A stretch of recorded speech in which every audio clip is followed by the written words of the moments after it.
સુજીએ કહ્યું. પૂછવામાં આવેલ પોતાના પ્રશ્નોના સમ્યક ઉત્તર સાંભળીને પક્ષીરાજ ગરુડે કહ્યું. પ્રસન્ન થઈને ભગવાન વિષ્ણુ પાસેથી નરકોના સ્વરૂપને જાણવાની ઈચ્છા વ્યક્ત કરી. ગરુડે કહ્યું, હે ઉપેન્દ્ર, તમે મને તે નરકોનું સ્વરૂપ અને ભેદ બતાવો જ્યાં જઈને પાપીજનો અત્યંત દુઃખ ભોગવે છે. ભગવાને કહ્યું, હે પક્ષીરાજ, તમે મારી પાસેથી એ જાણી લો કે રૌરવ નામનું નરક બીજા બધા કરતાં મુખ્ય છે. ખોટી જુબાની આપનાર અને અત્યંત અને અસત્ય બોલનાર વ્યક્તિ રૌરવ નરકમાં જાય છે.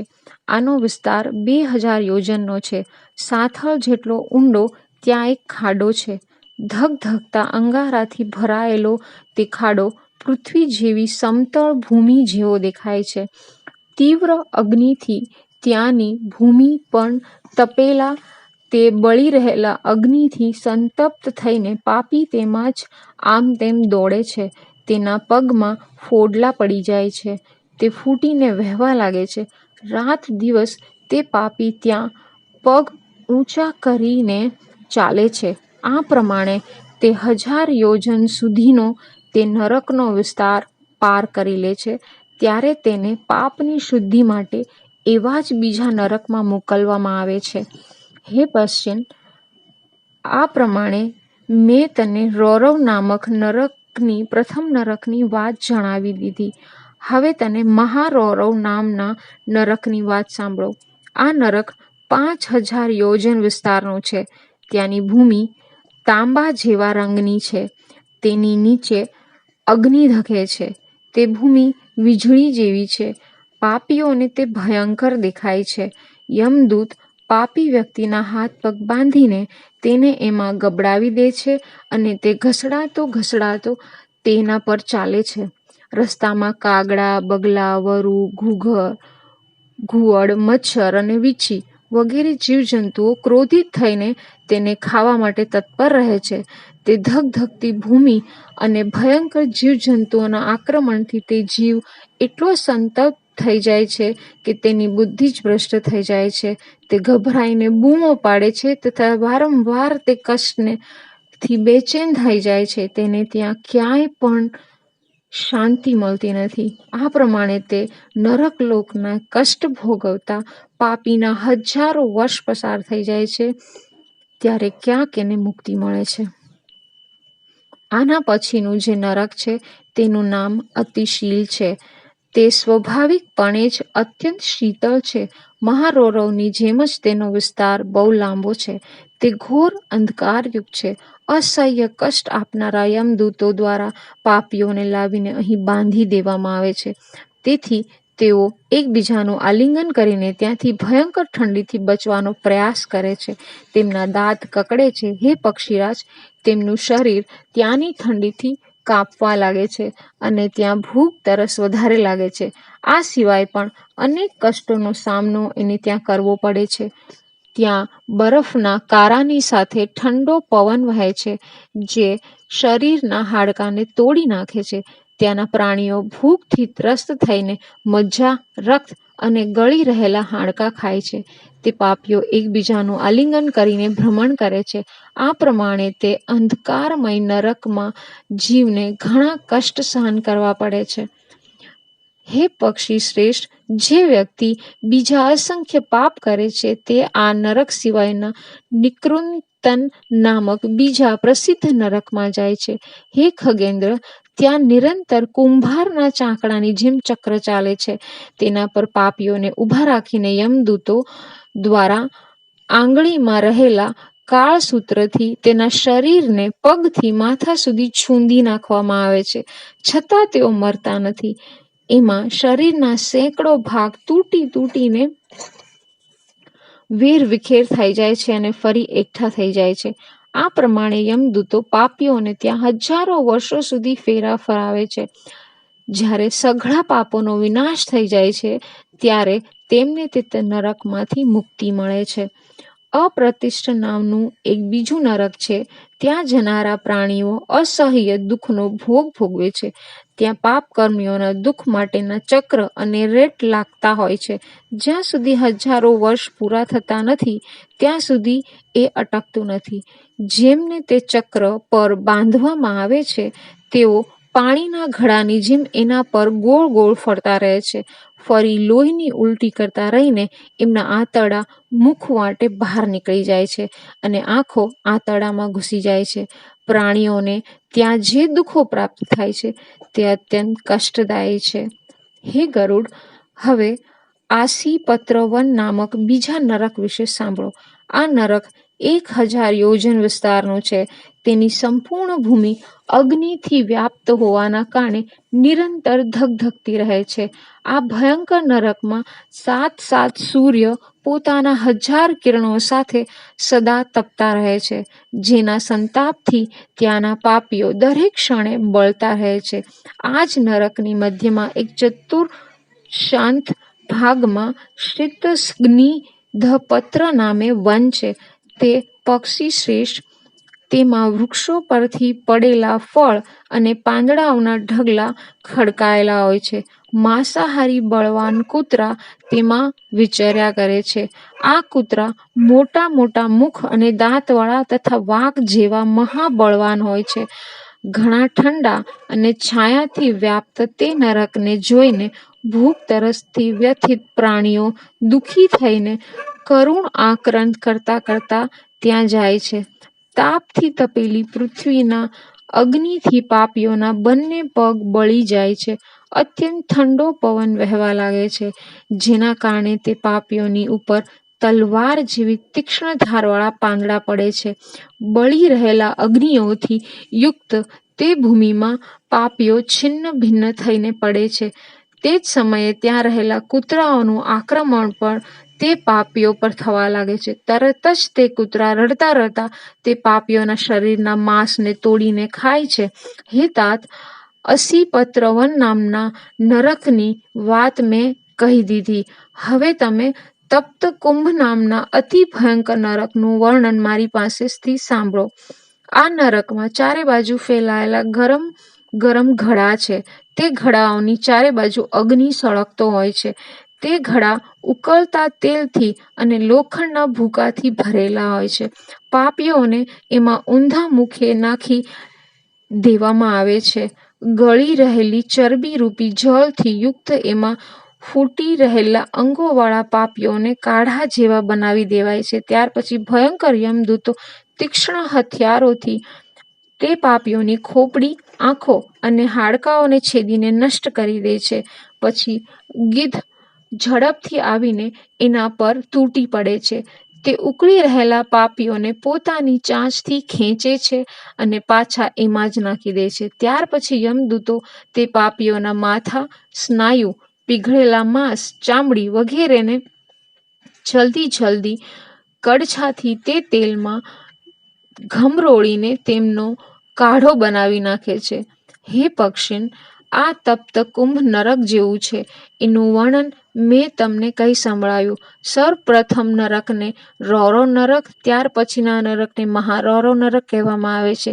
ત્રીજા નરકનું નામ અતિશીત અને ચોથાનું નામ નિકૃતંત છે. પાંચમું અપ્રતિષ્ઠ, છઠ્ઠું અસીપત્ર વન અને સાતમું તપ્ત કુંભ છે. આ પ્રમાણે આ 7 મુખ્ય નરક છે.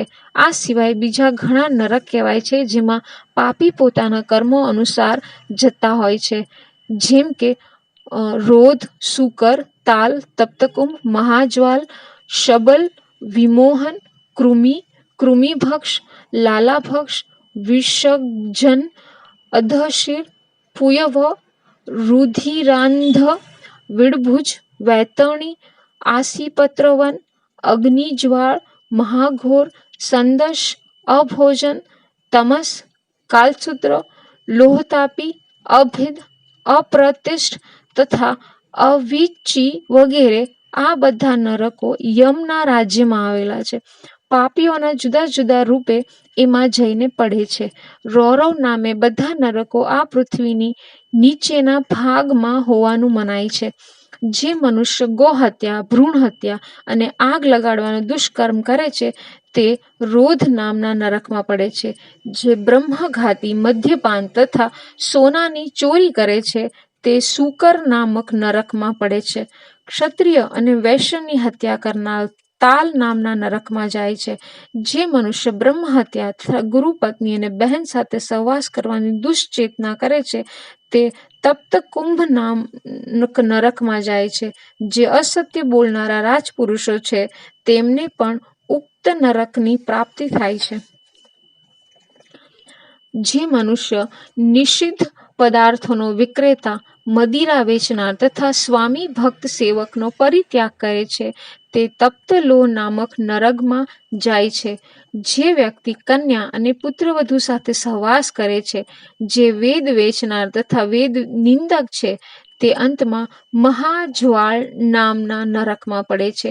જે ગુરુનું અપમાન કરે છે, શબ્દ બાણોનો તેમના પર પ્રહાર કરે છે તથા અગમ્ય સ્ત્રીની સાથે મૈથુન કરે છે તે શબલ નામક નરકમાં જાય છે.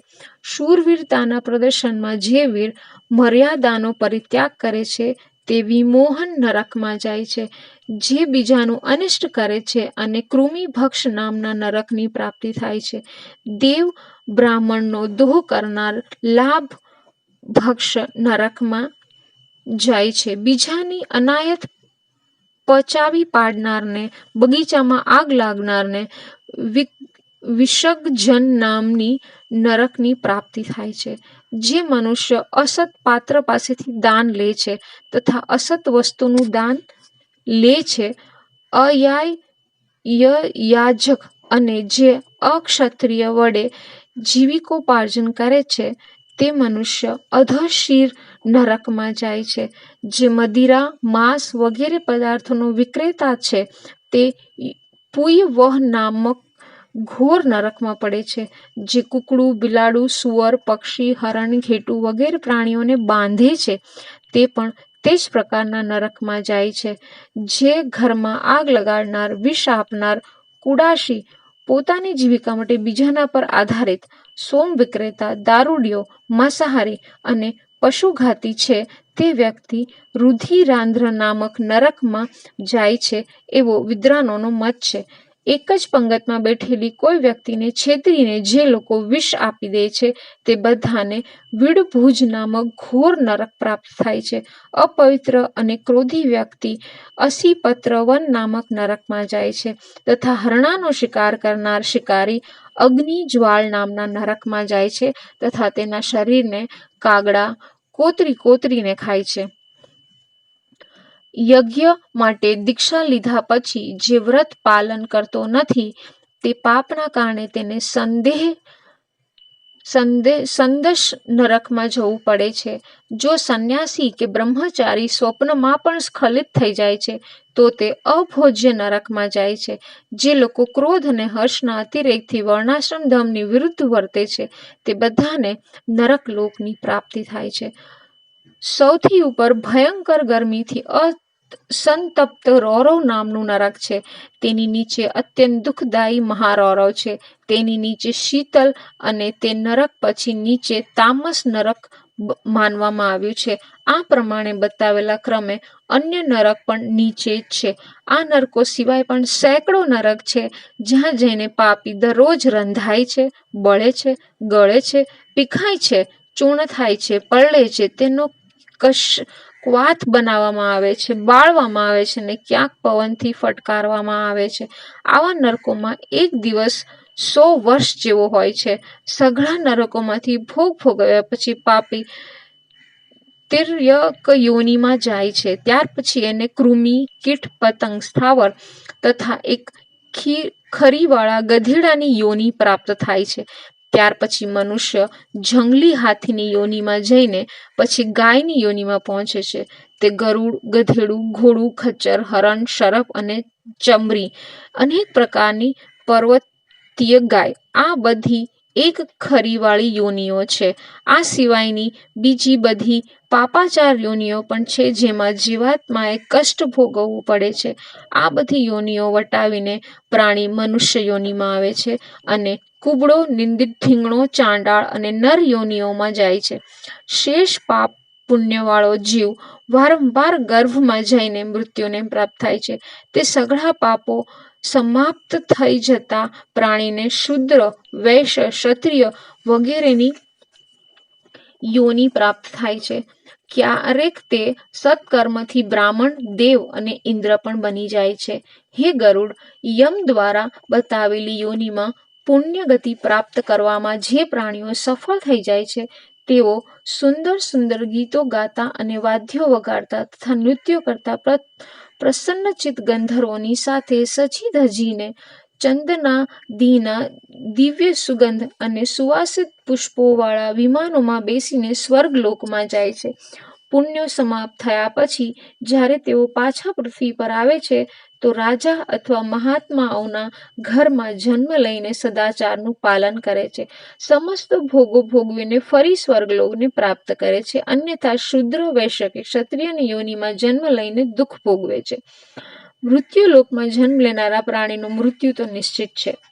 પ્રાણીઓનો જીવ નીચેના દ્વારોમાંથી નીકળે છે. ત્યાર પછી 5 તત્વો પોતપોતાનામાં જઈને અને મન ચંદ્રમામાં જઈને વિલીન થઈ જાય છે. હે ગરુડ, શરીરમાં કામ, ક્રોધ અને 5 ઇન્દ્રિયો છે. આ બધાને શરીરમાં રહેલા ચોર કહ્યા છે. કામ, ક્રોધ, અહંકાર નામક વિકારો પણ એમાં જ રહેનારા ચોર છે. આ બધાનો નાયક મન છે. આ શરીરનો સંહાર કરનાર કાળ છે, જે પાપ પુણ્યથી જોડાયેલો રહે છે.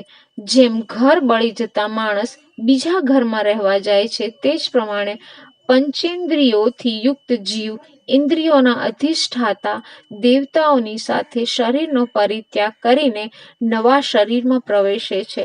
શરીરમાં રક્ત, મજ્જા વગેરે 7 ધાતુઓથી યુક્ત આ ષાટકૌશિક શરીર છે.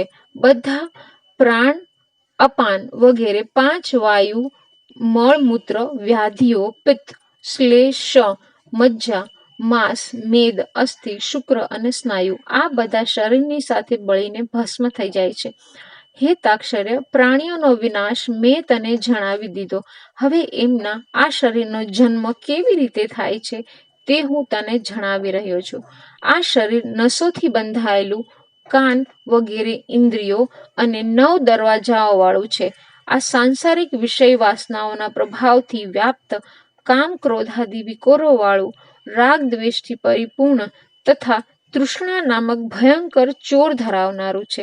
આ લોભરૂપી જાળમાં ફસાયેલું અને મોહરૂપી વસ્ત્રથી ઢંકાયેલું છે.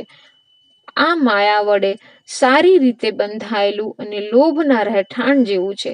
બધા પ્રાણીઓનું શરીર આ બધાથી વ્યાપેલું છે. જે લોકો પોતાના આત્માને જાણતા નથી, તેઓ પશુ તુલ્ય છે. હે ગરુડ, 84 લાખ યોનિઓ છે અને ઉદભિજ પૃથ્વીમાં ઉગતી વનસ્પતિઓ, સ્વેદજ પરસેવાથી ઉત્પન્ન થતા જૂ, લીખ વગેરે કીટ, અંડજ, પક્ષી તથા જરાયુધ મનુષ્ય, આ સંપૂર્ણ સૃષ્ટિ વિભક્ત વહેંચાયેલી છે.